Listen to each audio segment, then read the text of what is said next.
are good. So bigger size is actually not your problem. You think it is, but it's when you decide to use big size is the problem. So if you stay with me in this video, I am going to explain why your biggest trades are usually your worst trades and why in the moment it feels completely justified, like while it's happening, but then after the trade is over, you always regret using that bigger size. So most traders think that they lose because the size is too big, okay? So you think your size is way too large. You tell yourself things like, if I just had stayed small in that trade, I would have been fine. But I want you to know that size does not create bad trading, okay? Size does not create bad trading. What size actually does is it exposes bad trading. So at a very small size, mistakes feel super manageable, right? You can hesitate a little bit, you can exit a little bit late, you can break a rule or two or three, and then you can literally recover. But when your size increases, when you increase your size, everything gets amplified under the surface. Now, your hesitation is going to cost more than it does at a smaller size, right? So this is your small size, and this is your big size. So at a small size, your hesitation doesn't cost as much, but at a bigger size, your hesitation costs more. Holding on to your trades hurt a lot more. And every single decision is going to feel a lot heavier. And this is where most day traders misunderstand what is actually happening here. They think the problem is the size itself, but the real question is, why did you choose to size up in that moment? Because size does not create bad trading. Size only exposes bad trading. So the next part is where everything connects together. Size has never created anything. Okay, that's wrong. Size exposes the leaks that are inside of your trading because you didn't actually size up randomly the way you think you did.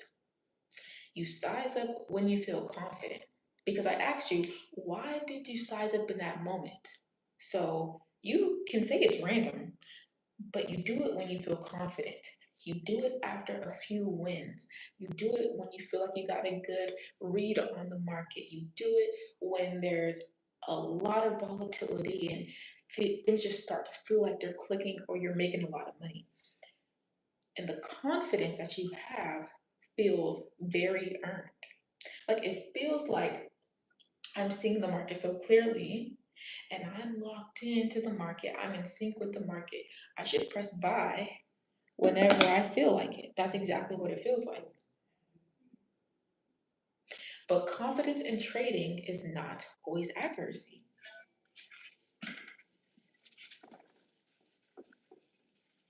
Okay? Confidence sometimes is just emotional momentum. So this is your emotional momentum. And you think that your emotional momentum doesn't exist, right? But sometimes that's all your confidence is. Behind this brick wall that you can't see, you only see confidence and you think that that means you're accurate. But really, behind the scenes, it's emotional momentum. So I want you to understand that you don't size up when you're correct or when you're actually accurate or when you're actually right. You size up when it feels right, because you're looking from behind this barrier, behind this wall. And this is where it gets extremely dangerous, because when your size increases, guess what also increases with it? When your size increases, your pressure increases. It's directly related together. They directly move with each other. Okay, your size goes down, sometimes your pressure goes down. Your size goes up, your pressure goes up. They're directly related. So now, because your size is up, you care more, you're going to feel that hesitation more, you're going to react more, you're going to feel each trade more. And this leads directly into the real problem. See, you thought the problem was the size, but the real problem is that you don't actually execute the same way with bigger size. Okay? So you think you're sized up because you're accurate and you're right, when really you're just doing it because you feel right. But even if I give you the benefit of the doubt, I can almost guarantee you you're not executing the same way on a bigger size. What you do is you hesitate more, you watch your P&L more, you watch your profit and your loss more, and you second guess more. And that's the one that really hurts most day traders. Or the opposite, right? Because there's always two sides to every story. Or you get super aggressive and you're the person that likes to force trades. You're the one that likes to jump all in and full port your account.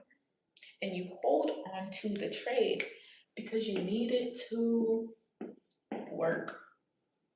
You need this trade to work out for you. So either way, whether you're very reserved and you're hesitant to leave, or you're very aggressive with your money, you're not trading the same system anymore. You're not trading the same way. When your size increases, you're not trading the same way. You're trading your emotions at a higher intensity. That's what you're doing. And that's why your biggest trades often are your worst ones. The huge trades you need to work out are normally going to be your worst ones. But right now, this is what you need to understand, is that most traders, this is the part they don't want to admit when it comes to actually trading, right? What they do is they think, I just need to get used to bigger size. If I just keep trading big, eventually I'll get used to the big size and I'll be able to make money with it. They think it's actually a phase. Like, oh, I have to go through a phase of losing big with big money and eventually I'll learn how to. But I want you to know that that actually is not a phase and it doesn't fix emotional pressure. You can't fix emotional pressure by increasing the pressure. Remember, you're increasing the pressure every time you increase your size because they're directly related together. So every single time you increase your pressure, you literally expose the emotion that's there. So what I want you to understand here is that size does not break your system.